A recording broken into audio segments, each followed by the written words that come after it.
नमस्कार। तो हम फिर लौटते हैं क्योंकि ये जो तिलचट्टा की जो मस्ती भरी पार्टी हुई है, जिसमें कहते हैं कि विभिन्न प्रकार के आनंद लिए गए या कि मज़े लिए गए। उसमें ये कहा जा सकता है कि कई विशिष्ट पदार्थ भी हो सकते हैं। और इस रेव पार्टी के बारे में यहाँ पे ये कहना आवश्यक है, ये सामने लाना आवश्यक है कि ये आकलन, ये ऑब्जर्वेशन पाकिस्तानियों ने किया है, भारतीयों ने नहीं किया है। क्योंकि पाकिस्तानी तो असली परम झोल रहे हैं। उन्होंने कहा भी हिंदुस्तान में तो इस तरह के जो भी कुछ हो रहे हैं ये तो रेप पार्टी है, हमारे यहाँ तो इस तरह के करते हैं तो गोली मार दी जाती है। लेकिन अब इसके अंदर ये है कि ये हुआ क्यों है। भाई कारण तो बहुत सारे हैं। 180 या 200 डिस्ट्रिक्ट में से माओवाद समाप्त हो गया तो ये एक बहुत बड़ी हार है। दूसरी बात है कि एक वो विकट समय याद कीजिए जब संसद में 60 से ऊपर वामपंथी बूढ़े बूढ़े, अधिकतर बूढ़े वामपंथी चिंगाड़ा करते थे, कई ऐसी बातें बोलते थे जिनसे शेयर मार्केट गिर जाता था। भाई मार्केट से तो वामपंथियों का, मार्क्सिस्टों का पुराना झगड़ा है। पूरा का पूरा जो है वो क्या कहते हैं, औद्योगिक ढांचा इन्होंने पश्चिम बंगाल का नष्ट कर दिया। मतलब ये भी तो बताना पड़ेगा ना कि इन वामपंथियों ने किया क्या है और आज ये किस बात की हुंकार भर रहे हैं, किस बात का नेतृत्व कर रहे हैं, या कि एक ट्रोजन हॉर्स की तरह से, एक काठ के घोड़े की तरह से घुस जाते हैं, बल्कि घुस के जाते हैं, फैसिलिटेट कर रहे हैं। भी सोरोस का पैसा मिल रहा है। बहुत सारे भारत में ऐसे हमारे मित्र ज्ञानी ढूंढ ऐसे घूम रहे हैं जो कि कहते हैं कि हर जगह सोरोस का नाम ले लेते। भाई सोरोस ने कहा है ना कि मैंने इतने बिलियन डॉलर रखे हैं भारत में जो है वो प्रजातंत्र की पुनः स्थापना करने के लिए। भी उसको सोरोस को क्या पड़ी है कि भारत में प्रजातंत्र की पुनः स्थापना करे। इसका मतलब पहले तो पुनः स्थापना तो तब होगी ना कि जब पहले जो है वो प्रजातंत्र समाप्त हो गया है, जैसा कि हमारे देश के बहुत सारे नेता कहते रहते हैं। तो ये एक मिला जुला आयोजन था, है ना, ये मिला जुला आयोजन था। और यहाँ पे ये बात फिर से इसको रेखांकित करना बहुत ही आवश्यक है कि समस्या कोई भी हो, कोई एक भी वामपंथी किसी समस्या के समाधान का हिस्सा दुनिया में नहीं रहा है।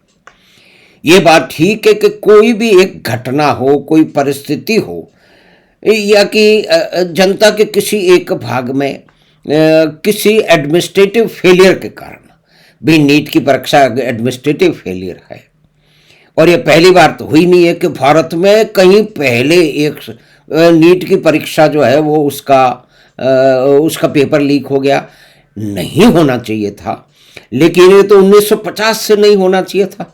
भाई 1960 में कानून बन जाता, 70 में बन जाता, 80 में बन जाता, लेकिन ये कानून तो अब बना है। कहते हैं कि अभी भी उस कानून में कई खामियां हैं।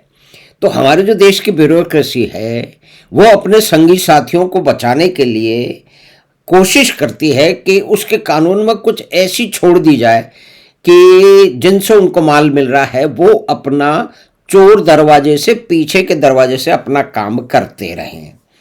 यानी कि आज तक इस देश में ये जो पेपर लीक है वो ऑर्गेनाइज्ड क्राइम नहीं है। पकड़ा किसको जाता है? जो छुटभइये हैं, दूसरे चौथे पांचवें दर्जे के जो पेपर बांटने वाले हैं। आजकल कागज से तो पेपर नहीं बांटा जाता था, आजकल तो ऑनलाइन बांट दिया जाता है ना। बहुत सारे ऐसे ऐप है वहाँ बांट दिया जाता है, तो उनको पकड़ने में है। लेकिन उस गोरख धंधे से जो उन्होंने धन बनाया है उसको तो टेक ओवर करने में नहीं है। नियम का मतलब अभी तक नियम नहीं है। अभी जो 24 में नियम बनाया दोबारा सामने आया है, अब वो आएगा तो देखेंगे। ये तो जो है वो जो कानून के विशेषज्ञ मित्र हैं वही बताएंगे। भाई जो चीज़ वो उनको बताने के वो बताएंगे।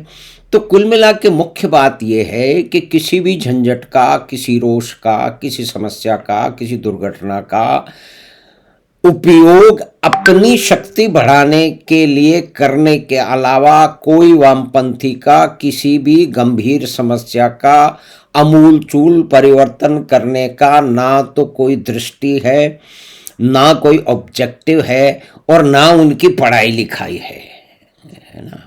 वो तो रूल्स फॉर रेडिकल्स में ध्यान रखते हैं ना। अब इनके नेताओं की जिस तरह की बातें सामने आई हैं, मतलब उनसे कुछ भी, एक तो उनको प्रधानमंत्री मोदी से भयंकर घृणा है, इतनी घृणा है कि ये जितनी भी छोरियां हैं जिनसे गालियां दिलवाई गई उनको सिखाया गया है। और आप ये देखिए कि ये डिजिटली कितने मतलब इनेबल्ड हैं कि इनको मालूम है कि वो जो बंद कर दिया जाएगा इंटरनेट, तो बिट चैट वगैरह का कोई है जो कि ब्लूटूथ सर उसका काम ले रहे हैं। तो इनका मेन उद्देश्य किसी भी समस्या का आड़ लेकर के इस देश के अंदर जो है अराजकता फैलाना, उत्पात फैलाना, और प्रजातंत्र की ये बातें करते, मतलब प्रजातंत्र की ये दुष्ट बातें कर कैसे सकते हैं भाई। प्रजातंत्र के हर नियम का तो ये मतलब एक तरफ तो कहते हैं कि हम रक्त रंजित क्रांति में ये सब लोग बूढ़े हो चुके हैं और कई जनरेशन इन्होंने बर्बाद कर दी हैं। वही जनरेशन यहाँ दिखाई दे रही है जो कि पूरी तरह का पाखंड और ढोंग कर रही है।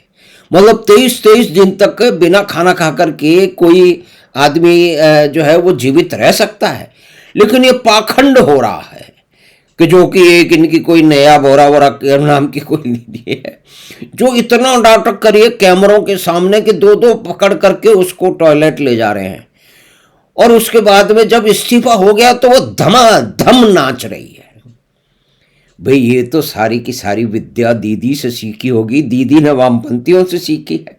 भाई ये पाखंड और ढोंग और उत्पात की स्थिति को जो है वो हवा देने के लिए, उसमें तेल, उसके अंदर तेल डालने के लिए, उसमें घी डालने के लिए, उसमें और लक्कड़ फक्कड़ डालने के लिए, उसमें और कचरा डालने के अलावा इन लोगों का कोई भी उद्देश्य नहीं है। और ये बार बार दुनिया भर में सिद्ध हो सकता है। तो ये भी जो भी कुछ हुआ है, भाई मोदी जी को इतनी गालियां क्यों दी गई? भाई वामपंथी सबसे अधिक किसी से घृणा करता है आज की तारीख में इस देश में, क्योंकि मोदी जी जो भी कुछ करते जा रहे हैं, एक तो वामपंथियों के सरमायादार, उनके मालिक, जो जितने भी परिवारवादी जो दुकानें हैं, परिवारवादी पॉलिटिकल बिजनेस है, उनकी दुकानें बंद होती चली जा रही हैं। और देखिए बंगाल में जो हुआ ना वो रोष, और मुख्य बात यह है कि बंगाल में दीदी ने या कि निर्ममता दीदी ने वामपंथियों के दफ्तर घर कब्जे कर लिए थे। वो अब जो है वहां पे बीजेपी की सरकार आ रही है तो उनको घर दफ्तर वापस मिल रहे हैं। अब दोबारा ढपली लेकर के उतर आएंगे वो, यानी कि ये नृशंसता के साथ में ही इनको दबाया जा सकता है, जैसे कि दीदी ने दबाया था। वो सही नहीं है, लेकिन कुछ दुष्टों के लिए डंडा जरूरी है। और इन लोगों ने एक ये देखिए कि ये तो सोरोस फंडर 1-1 करोड़ 75 लाख रुपए की जो है ना वो फीस दे करके विदेशों में, बोस्टन यूनिवर्सिटी में और पता नहीं कहाँ कहाँ, नॉर्वे में ये जो है ये सौरभ दास घूम रहा है, मोदी के पीछे पीछे घूम रहा है। तो ये कि पूरी की पूरी रणनीति की तरह से भारत को घेरा जा रहा है, मोदी जी को घेरा जा रहा है। और नीट एग्जाम में क्या गलतियां होनी चाहिए, मतलब क्या सुधार होने चाहिए, ये एक भी सुधार इन दुष्टों ने बताया क्या? वे वामपंथी कभी कोई सुधार की बात नहीं करते हैं। वो अगर सुधार की बात करेंगे तो उनकी जो रणनीति की जो नारेबाजी है ना उसी में है। नारेबाजी के अलावा वो कोई वास्तविक कोई सुझाव जिससे समस्या का हल हो इनके पास है नहीं। और दूसरी बात यह है कि इनको मौका मिल गया, दुनिया भर की फोर्सेस लगी हुई हैं। अब इनके आका लोग, जो इनके मालिक लोग हैं, जिन्होंने इनको इस देश में शिक्षा मंत्रालय सौंप दिए थे, और फिर धर्मेंद्र प्रधान के पर इतने क्या भाई, एक मंत्री के जाने से कोई समस्या सॉल्व हो जाएगी क्या? और फिर बात है कि सिर्फ धर्मेंद्र प्रधान का इस्तीफा क्यों? 2004 से 2015 तक कहते हैं एक लिस्ट पूरी है कि 130 जो है ना वो अधिक उससे पेपर लीक हुए, उसमें करीब 26-27 रिश्ते थे, उनका इस्तीफा लिया क्या? लेकिन इस्तीफा, और ये एजिटेशन जहाँ जहाँ हो रहा है अधिकतर वहीं हो रहा है जहाँ पे बीजेपी की सरकार है। यानी कि इनका लक्ष्य, इनका ध्येय, इनका निशाना बिल्कुल पक्का है। और दूसरी बात यह है कि समाज में जो भी कोई वास्तव में या कहानीबाजी में रियल और इमेजिनरी फ्रिक्शन हो, उसको ये एक्सटेंड करते हैं, जातिवाद को बढ़ाएंगे। अब आप ये बताइए कि नीट परीक्षा के अंदर 370 को वापस लाने की, उमर खालिद की पैरवी करने की है, और राम के पति की बात करने की, ये सब क्या ज़रूरत है? और वहाँ पे शबाना आजमी भी आ गई। भाई हमें तो अभी तक पता नहीं था कि उनके कोई संस्था है जिसको 50-100 करोड़। तो FCRA के नियम जो हैं उसमें जो बदलाव हो रहा है। दूसरा, धर्मेंद्र प्रधान में जो इतने लंबे समय से चलते हुए गलत इतिहास को सही करने का जो प्रयास किया है, उससे इनको असली है मौका इनको मिल गया। ये बाकी सारी की सारी सोरोस के फंडिंग हो रही है करोड़ों, और ये लोग पार्टी कहाँ कर रहे हैं? 5 स्टार होटलों में पार्टी कर रहे हैं। तो ये क्या उस तरह के हैं? यानी कि, और फिर डिजिटल पूरा उसको यूज कर रहे हैं। इस डिजिटल टेक्नोलॉजी का, इंटरनेट का, कंप्यूटर्स का सारा विरोध किया है। आज जो है वो वामपंथ और जो वो करोड़पति वामपंथी हैं, वो 10-15 लाख की तो गाड़ियों में घूमते हैं और 1-2 लाख रुपए का फोन साथ रखते हैं। तो ये जिनको कहते हैं ना कि शैंपेन मार्क्सिस्ट, शैंपेन सोशलिस्ट और मिलियनर मार्क्सिस्ट, ये उनका है उत्पात। इनका है कि जो 200 जो माओवादी क्षेत्र में जो सफाया हुआ है, उसका बड़ा भारी इनको रोष है। वो तो सामने दिख ही रहा है। और ये लगातार है कि आप ये देखिए कि इससे पहले इतने सारे लगातार 2-2.5 साल में कोई ना कोई उत्पात होता रहता है। तो ये मुख्य, और ये उत्पात और ये घृणा 2002 से मोदी जी के सामने से, मोदी जी लगातार उसका सामना करते चले आ रहे हैं। वो ब्यूरोक्रेसी में इनके बहुत सारे लोग बैठे हुए हैं। अब जिस तरह से पुलिस के लोगों को पीटा जा रहा है, जिस तरह से ये छोरियां जो हैं जिनको जो ज्ञान दे रही हैं कि देश बेच दिया, अरे भाई उनको देश के बारे में शायद कुछ भी पता, ये रटी रटाई बातें हैं। ये कौन रटाता है? ये वामपंथी रटाते हैं। और आजकल वो सोशल मीडिया का यूज करने में, इस्तेमाल करने में सिद्धस्त हो चुके हैं। यानी कि हथियार चाहिए ना उनको, तो हथियार तो वो तुरंत नए नए हथियार खोज लेते हैं। कंप्यूटर का, मोबाइल फोन का, कलर टेलीविजन का भी इन्होंने विरोध किया था। ये हर परिवर्तन का विरोध करते हैं। और यहाँ पे ये जो एक आंदोलन, ये एक द्वारा देखिए, इसमें सीधी सीधी बात है। दीपके आप पार्टी के लिए काम करता था, आपका हमेशा सपोर्ट पहले आड़तिया आंदोलन को भी था। आप इस बात की जरा कल्पना करें कि अभी अगर आपकी सरकार होती दिल्ली में तो क्या होता। और फिर आज की ये परिस्थिति है कि देश में एक भी वामपंथी सरकार नहीं है। और जो स्वार्थ खड़े हैं इनके, मतलब जिन लोगों ने दुनिया में सबसे पहले चुनी हुई, जनता द्वारा चुनी हुई वामपंथी सरकार को अपनी सनक के कारण जो है ना, क्या कहते हैं, बर्खास्त कर दिया, वो लोग इनके साथ खड़े हैं। और सेनबाड़ी मर्डर को कौन भूल सकता है? सेनबाड़ी मर्डर में वामपंथियों ने कांग्रेस के समर्थक लोगों की हत्या कर दी थी और बच्चों के खून से चावल सना करके जो है उन्होंने खिलाया था उनकी मां को। इतना भी भत्स कांड करने वाले। तो ये जितनी भी गालियां सुनाई दे रही हैं और सुरक्षा बलों पे और पुलिस पे जिस तरह से आक्रमण करवाया जा रहा है और उनको बोला जा रहा है कि यहां तन के खड़े हो, कश्मीर में कुछ करते तो पहलगाम नहीं होता, ये भाषा किसी सामान्य व्यक्ति की नहीं हो सकती है। ये वामपंथी जो बोलचाल है, वामपंथी नारेबाजी है, ढकोसलेबाजी है, उसी का एक पार्ट है। तो हमें आशा है कि ये बातचीत जो ये इस तरह से एक रणनीति की तरह से ये उत्पात फैलाने के लिए, अराजकता फैलाने के लिए हमेशा तत्पर रहते हैं। और अराजकता इस देश में आजकल फैलाने में बहुत सारे लोगों का इसमें जो है ना वो म्यूचुअल बेनिफिट है, क्योंकि वो चुनाव हार रहे हैं, हताश हो चुके हैं। तो इसी तरह की घोड़ियों पे चढ़ के वो दोबारा जो है दूल्हा बनना चाहते हैं वो दूल्हा बनने की तो धारणा जो है ना वो कम होती जा रही है, क्योंकि जनता भी देख रही है। अब ये जितनी भी लड़कियों से गालियां दिलवाई थी, अब वो गालियां उनके घर पे पहुंच रही हैं, उनके पड़ोस में पहुंच रही हैं। बहुत सारों पे जो है ना उनको ढूंढ ढूंढ के फेशियल रिकॉग्निशन पे इस बार ऐसा हो रहा है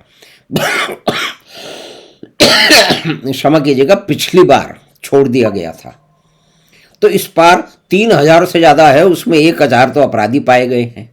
और कुछ लोग तो कहते गए कि हमने अपराधियों को बुलाया, और कई पार्टियों के गुंडे बदमाश जो कि उत्पात करने में सिद्धहस्त हैं उनको भी यहाँ, और बहुत सारा भीड़ होता है तो बहुत सारा उत्पात तो वैसे ही हुआ।